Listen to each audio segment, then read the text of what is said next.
자, 일단 이 펀드가 엄청난 특혜라는 것만 알려드리고 후보자와의 관계는 다음에 질의 때 이야기하겠습니다. 네, 추가 질의 때 계속해 주시기 그런데 바랍니다. 저도 답변할 시간을 주셔야죠.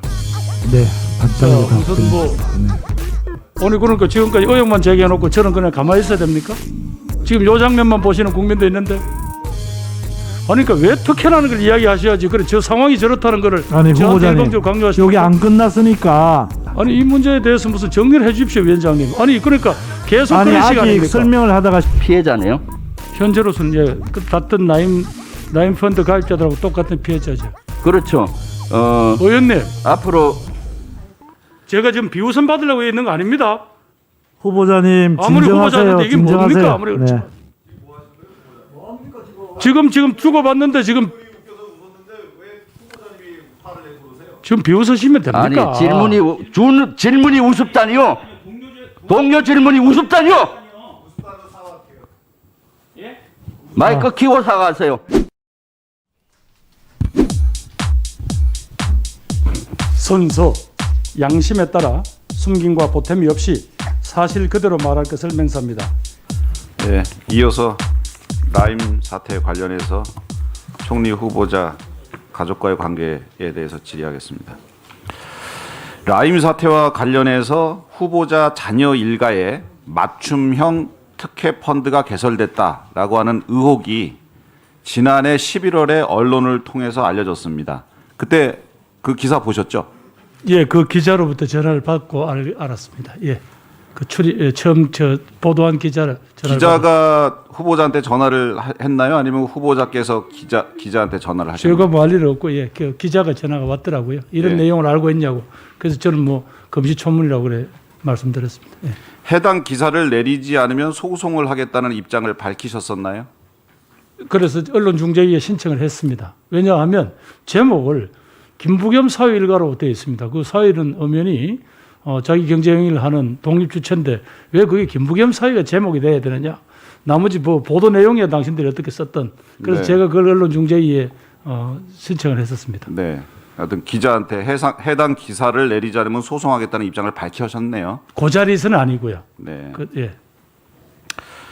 네, 언론 보도를 이제 접하고 그 기자와 통화를 한 이후에 자녀분들에게, 그러니까 딸과 사위에게 그 사실관계를 확인해 보셨나요? 그러니까 제일 처음에 저는 좀 터무니없어서 그래서 이게 어떻게 된 일인가라고 했더니 딸도 잘 모르더라고요. 사위한테는요?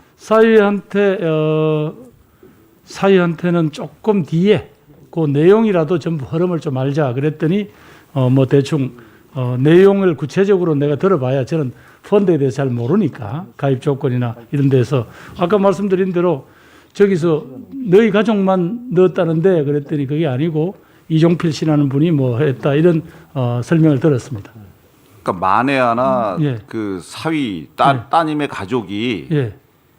그 라임 측으로부터 특혜를 받았다면 후보자 입장에서는 굉장히 큰 문제잖아요. 정치인이신데. 그럼요. 예, 그렇게 되면 그러면 예, 그렇게 예, 건성건성 물을 게 아니고 정확하게 뭔지 육하 원칙에서 따져서 이것이 정말 특혜를 받은 건지. 아니 그래 왜 특혜라는 건지 의원님 말씀해 주세요. 아니 알겠습니다. 그러니까 저하고는 왜 특혜인지를 그러면 예, 예. 표를 한번 화면을 봐주세요. 예, 말씀하세요. 예. 따님의 가족이 가입한 테티스 11호 이것은 일반인들이 가입한 테티스 6호와는 차원이 다릅니다. 환매 주문 가능일이, 그러니까 환매라는 건 이제 나중에 돈으로 도로 받을 수 있는 것, 매일 가능합니다. 매일. 대개는 한 달에 한 번 환매 요청을 하고, 그리고 그거 바로 밑에 보시면 환매 신청 후에 24일 이후에 입금을 받습니다. 돈을 도로 받는 거죠. 근데 이거는 매일 환매를 할 수 있어요. 매일 내가 팔겠다는 의사 표현을 할 수 있고, 환매 신청 후 4일이면 내가 돈을 받을 수 있다. 이런 구조로 되어 있는 겁니다. 판매 보수율이요, 보통 1%입니다. 근데 이거는 0.04%, 거의 없어요.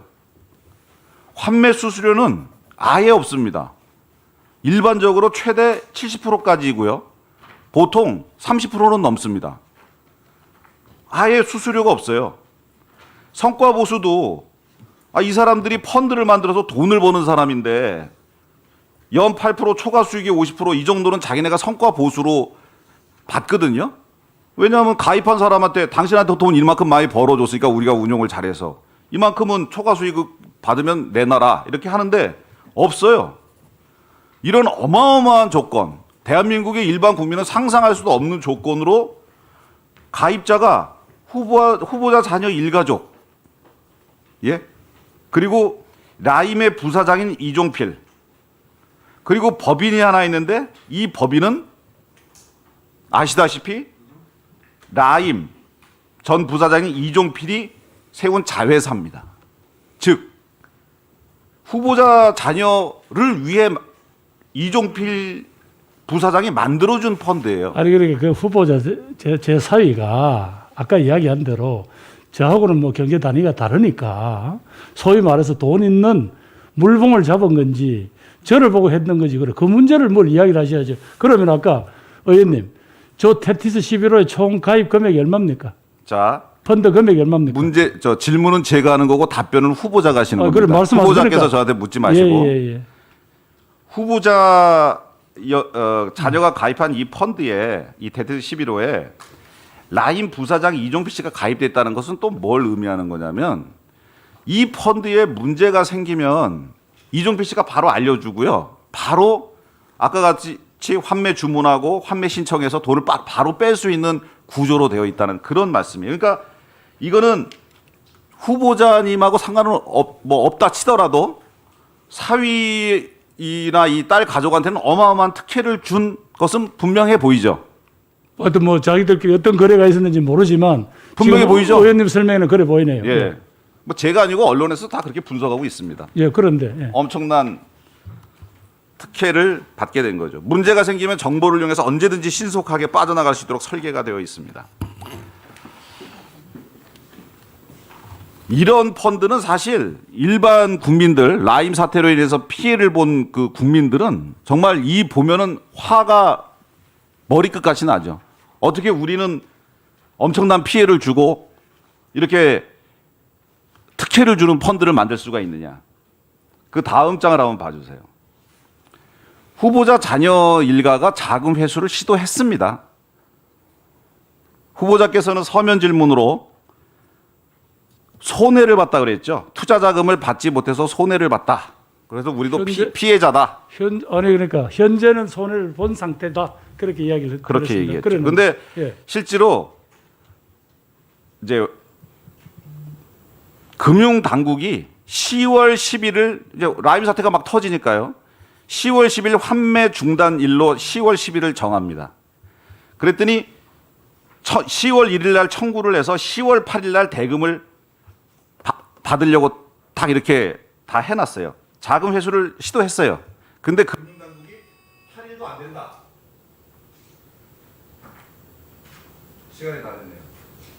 자, 일단 이 펀드가 엄청난 특혜라는 것만 알려드리고 후보자와의 관계는 다음에 질의 때 이야기하겠습니다. 네, 추가 질의 때 계속해 주시기 그런데 저도 바랍니다. 답변할 시간을 주셔야죠. 네, 간단하게 자, 우선 뭐 답변해 주세요. 네. 아니 그러니까 지금까지 의혹만 제기해놓고 저는 그냥 가만히 있어야 됩니까? 지금 요 장면만 보시는 국민도 있는데 아니 그러니까 왜 특혜라는 걸 이야기하셔야지. 그래 저 상황이 저렇다는 거를 아니 저한테 후보자님 일방적으로 강조하시면 여기 안 끝났으니까 나중에 끝나고 추가 질의를 할 때 답변을 해주시면 되겠습니다. 아니 이 문제에 대해서 무슨 정리를 해주십시오 위원장님. 아니 그러니까 계속 아니 그런 아직 시간입니까? 설명을 하다가 시간이 초과가 돼서 그러니까 제대로 된 질문을 못 했지 않습니까? 위원장님 그러니까 제일 핵심인 제가 어떤 형태로든지 여기 인발부가 돼서 특혜를 줬지 않느냐고 지금 의혹을 제기하시다가 시간 끝나면 또 넘어가고 또 넘어가고. 네, 추가 질의 때 질문을 하면 답변하시기 바랍니다. 자, 네. 답변하실 시간을 드리세요. 아니 답변하실 시간을 드려야죠. 네.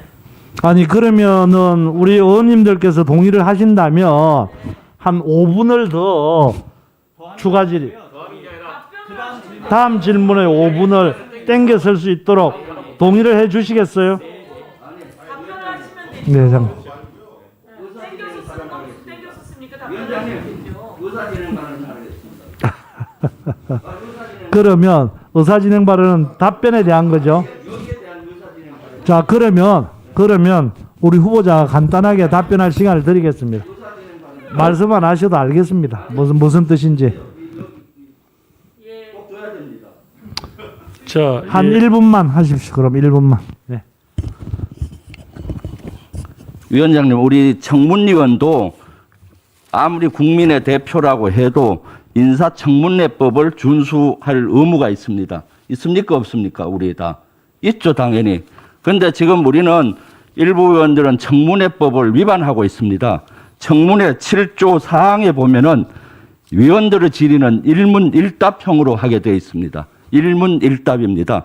위원의 의결이 있는 경우만 일괄 질의 등 다른 방식으로 할 수 있습니다. 일부 의원들은 지난번에도 하고 답변은 여당 의원님 할 때 해라. 이런 식으로 진행을 하고 있습니다. 이것은 그야말로 청문회법 7조 사항을 위반하는 거죠. 법을 얘기하니까 또 제가 자갈을 물린다. 야당 의원에게. 지난번에도 여기 법에 나온 항목에 공개 비공개 하자라고 제의했습니다. 법을 얘기하면 자갈을 자, 물리는 겁니까? 정리 좀 해주십시오. 여기에 이 대해서 의사진행 위원장님 발언만 진행을- 하다가 시간 다 가버리겠어요. 네. 네, 김도읍 의원님 간단하게 해주십시오. 김병조 의원님 말씀 잘 들었습니다. 그런데 후보자님께서도 질의하는 의원의 내용을 잘 들으셔야 됩니다. 장황하게 표까지 만들어서 이렇게 해서 특혜입니다. 성과 보수는 있고 없고 쭉 특혜라는 설명을 해드렸어요. 그런데 이게 왜 특혜냐고 되묻는단 말입니다. 이것은 청문회장에서 후보자께서 하실 그런 태도가 아닌 것 같고요. 자, 이점 되면 이게 오늘 이양수 의원께서 처음으로 제기한 문제가 아니고 언론에도 여러 번 나왔단 말이에요.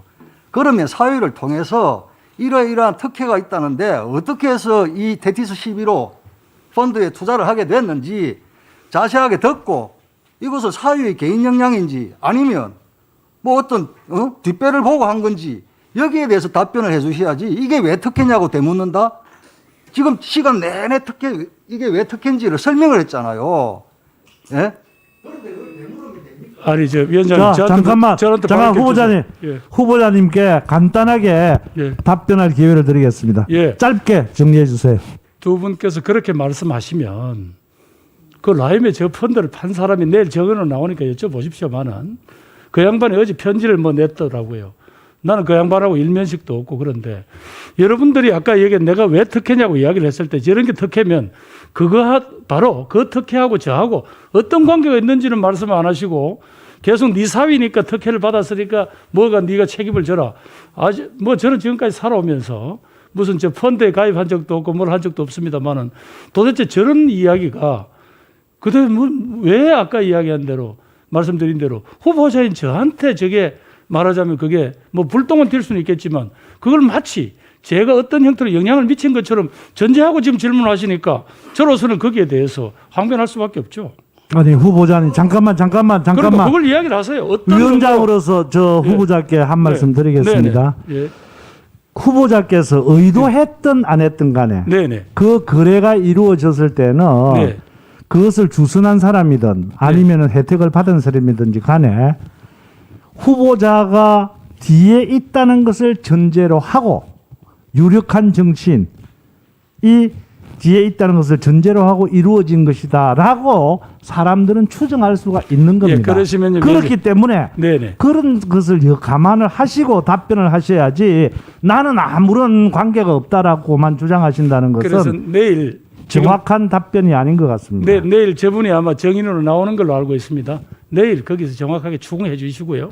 예, 그건 저한테 자꾸 질문하시면 좋습니다. 예. 자, 그러면 회의를 정리해 진행하도록 주십시오. 하겠습니다. 그러면 우리 존경하는 김병주 의원님 질의해 주시기 바랍니다. 예. 라인펀드 그러면은 조금 더 제가 야당 의원님 궁금해 하시니까 시원하게 풀어드리겠습니다. 그 후보자님 평소 사위하고 자녀가 후보자님께 금융 투자에 대한 자문을 한 적이 있습니까? 뭐 제가 뭘 안다고 저한테 그런 투자 자문을 하겠습니까? 그렇죠. 사위분은 오히려 경제를 훨씬 더 잘 알죠. 예, 그건 뭐 기업 생활만 쭉 했으니까요. 예. 그리고 또 그 차녀가 결혼을 했는데 경제에 대해서 저축을 얼마 했다, 저금을 어디 했다, 경제 활동에 대해서 일일이 보고합니까? 지금 벌써 결혼한 지가 2014년인데 제가 그러는 걸 어떻게 보고를 받습니까? 이미 벌써 독립된, 말하자면 다른, 굳이 따지자면 이미 물론 제 핏줄이긴 하지만 이미 사는 건 전혀 이미 저하고는 다르거죠. 예. 그렇죠. 그 다음에 이제 라인펀드에 가입이 됐는데 이 테티스 11은 제가 알기로 금액이 한 300억 이상 되는 걸로 알고 있는데 여기 싸위가 한 거는 한 12억 정도 되는 것 같아요. 실제 한 3.3%. 그런데 실제 하고 환매 중지가 됐잖아요. 그렇죠. 뭐 그런 걸로 알고 있습니다. 예. 그럼 실제 그 현재 싸위와 차녀분들은 현재 기준으로 보면은 피해자네요. 현재로서는 이제 같은 라인 펀드 가입자들하고 똑같은 피해자죠. 그렇죠. 의원님, 앞으로 제가 지금 비우선 받으려고 있는 거 아닙니다. 후보자님 아무리 진정하세요. 후보자인데 이게 뭡니까? 진정하세요. 아무리 네. 지금 주고받는데 지금 비웃으시면 됩니까? 아니 질문이 우습다니요. 동료 질문이 우습다니요. 마이크 키고 사과하세요. 공식적으로. 그렇게 웃으면서 사과하고 말이야. 제가 웃음이어서 대해서 김병주 의원님께 정중히 사과드리겠습니다.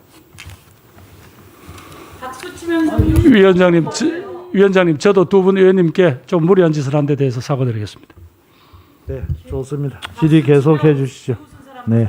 그래서 이 문제는 차녀 문제고 후보자가 영향력이 미칠 수 없는 그러한 것이죠. 그럼 본론으로 들어가겠습니다.